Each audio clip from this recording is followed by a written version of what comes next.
Hey everybody, this is Brad Dyke. How are you doing? I'm reaching out to you to say hi. The reason why I am reaching out to you is a do-it-yourself video. I promised myself the very first thing I would do is an introduction to the different types of tools and the scales of tools that we work with in do-it-yourself projects, which is usually where people make most of their mistakes. But today we're going to talk about a particular tool that has changed quite a bit since its day. What we're talking about is what we call a drill. This is a drill. In the old days, these drills were used. We had a power cord connection to them, and they had a two-prong, and they were guaranteed to give you an electrical shock if you didn't take care of them, and so on and so on. But as you can see, this is what's called a forward and reversal drill. It does RPMs only. In other words, it maintains a specific speed with no variable in it whatsoever. So when you're doing projects like drywall, or you're working on wood, or you're doing composite mixing of materials of plastics and woods, or steel and plastics, or wood and plastics and steel, you have a variety of different aspects, and therefore there are a variety of different types of tools. But the first tool to talk about is basically the common house drill. And a common house drill that is a battery powered drill like this, it's exactly the same kind of drill, but with one extra feature than its grandfather drill, the single speed forward reverse drill. Now it can do everything that drill can do and a little bit more. So basically the first thing it has a battery on the bottom. This one's showing it's got 50% power. It has the forward and the backwards, which is great. It does have a variable chuck on it, which is a little different than the tie down chuck that's on that older unit, but you can have a standard bit like this in it, or you can have a drill bit in it. It doesn't matter, or you can have a hex nut in it and so on, and it locks down and it's ready to go. Now it also has an LED to help you spot where you're shooting at. But one thing it does have, it's definitely not like the traditional drill, is it has a variable speed. So listen,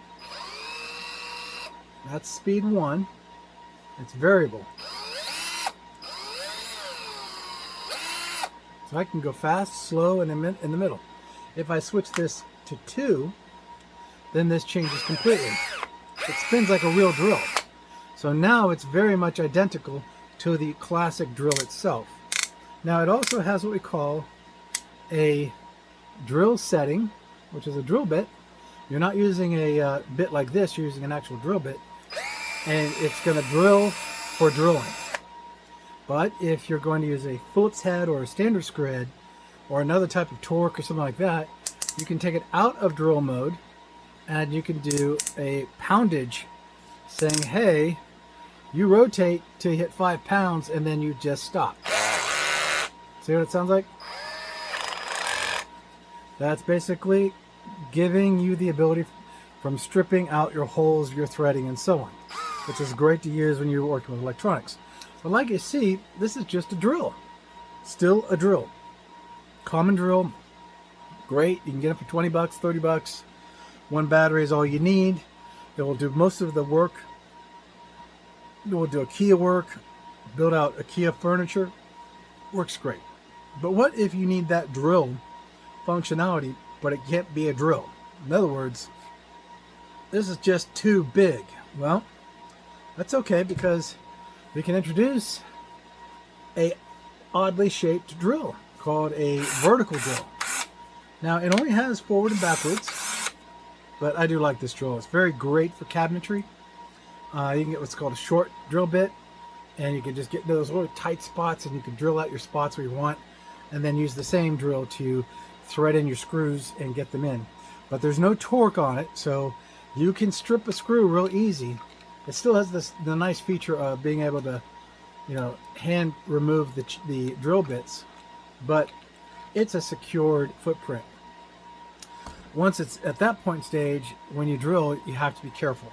A lot of times you'll drill to a point and then you'll stop and then use a standard screwdriver or a Phillips screwdriver, a short one, to finish the job.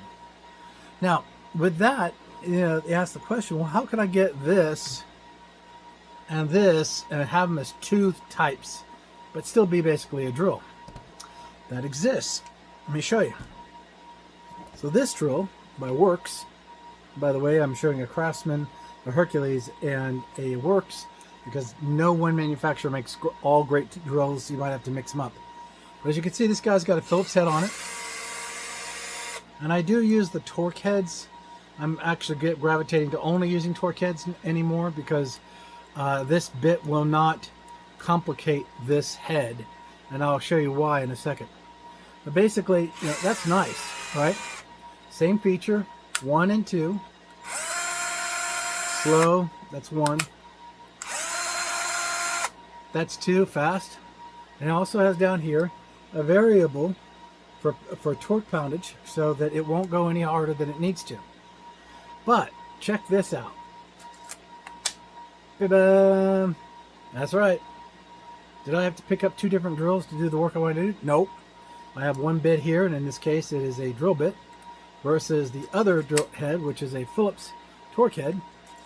And as you can see here, this little guy is great to have. Drywall driller, big time.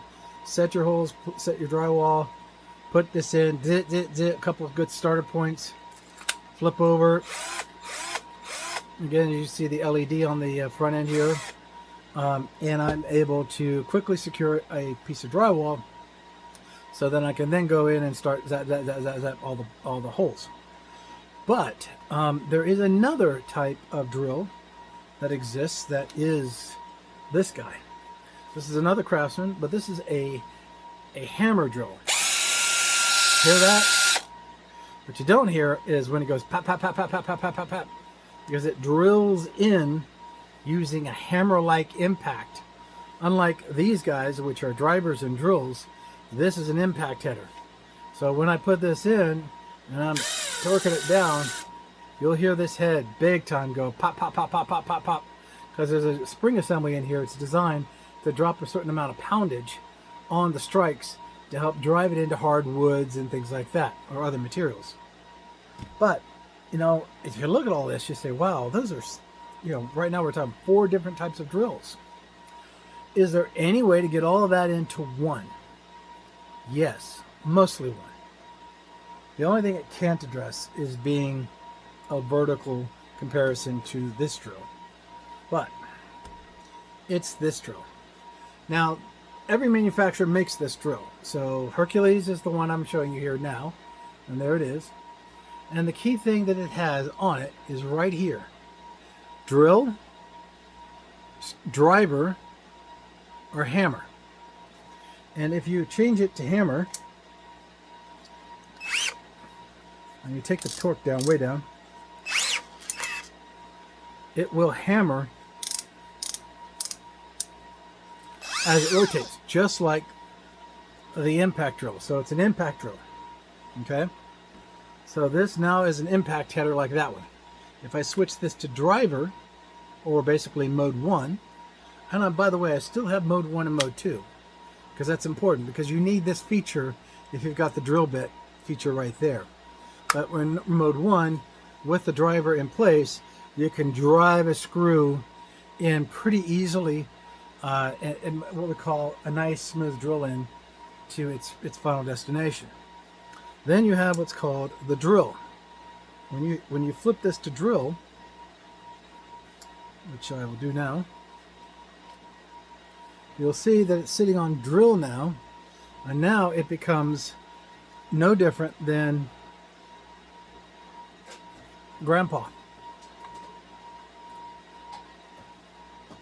So, with that being the case, you can even hear the sound difference.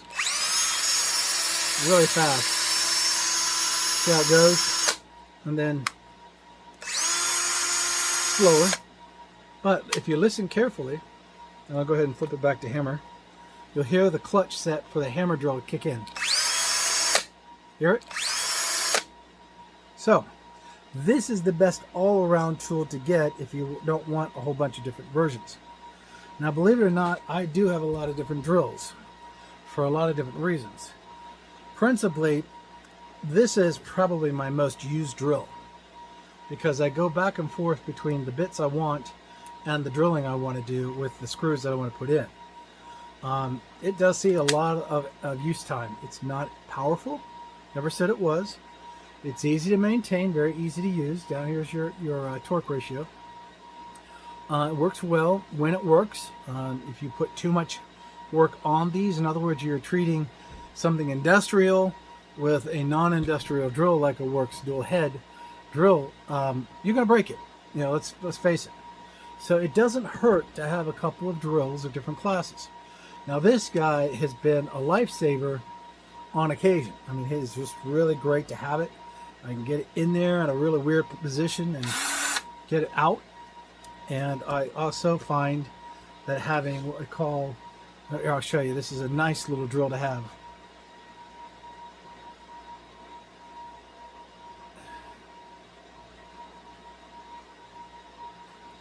This little guy is a no-nonsense, surprisingly really powerful little drill. It only does hex nut, which is fine. It's only a drill. What I mean by it's only a drill is, I mean, if I adjust it, I set it to drill. There it is right there. But as soon as I take it away from drill, it becomes a torque driver. So it's still a really good little drill. So with that being the case, it's highly compacted. It's better fit ratio to that of the high angle compared to the beast, which I call it the beast because it is a beast.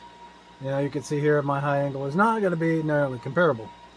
But point is, you bring the right tool in your fix-it projects that helps you do the best. And never fails, you usually have two drills. For me, it's two drills. I have this guy for the prep work, and I'll have either this guy or I'll have this guy in the equation. Now, with that, here's a very important detail you need to remember. You will find that bits like this, they're gray, are not the same as these bits.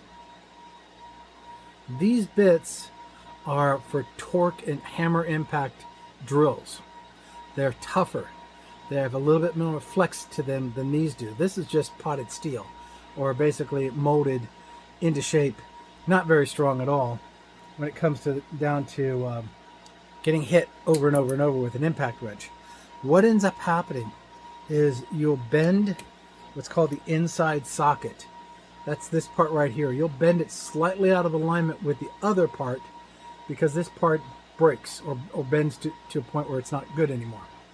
So with that being the case, you can't get it out, and now you've got a stuck bit inside your hex nut set. That's not good. So when you're working with a hammer impact drill, make sure the only bits you use on it are torque bits, or you're throwing it away because you're going to get your thing stuck in there, and it's going to be a real pain in the butt to take that and put it back together correctly if you try to take it apart and then put it back together.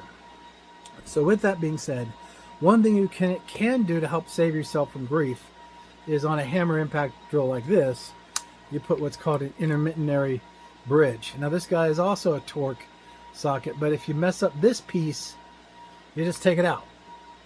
But when it's inside a socketed head, like this one is, so what I mean by that is, let me give you an example. So if I take this socketed head and I put it in place and I bend this, I can't get this out anymore. So it's no good. So I can then just say, no problem, pull it out and put a new one in, and I'm back in business. So pay attention to your bits. With that being said, there are other bits that exist as well, and those bits rely on what we call much bigger projects, like I need to drill through a brick wall or concrete, or into my driveway, or into my garage concrete floor. Those are impact hammer drills, and they're big. They got big motors on them, and they're not going to be powered by a battery. They're going to be powered by an electrical outlet. Sometimes for a 20 amp or even a 30 amp outlet would be required.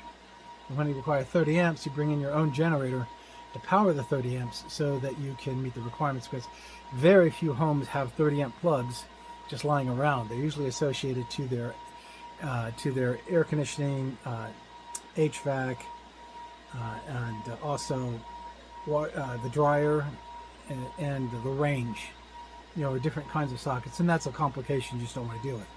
So the best thing to do is just to bring in a rated generator that has the plug up for that, and you can then do that work. So remember that when you go out to rent such a drill, they're not hard to run, not at all. Don't be scared of them.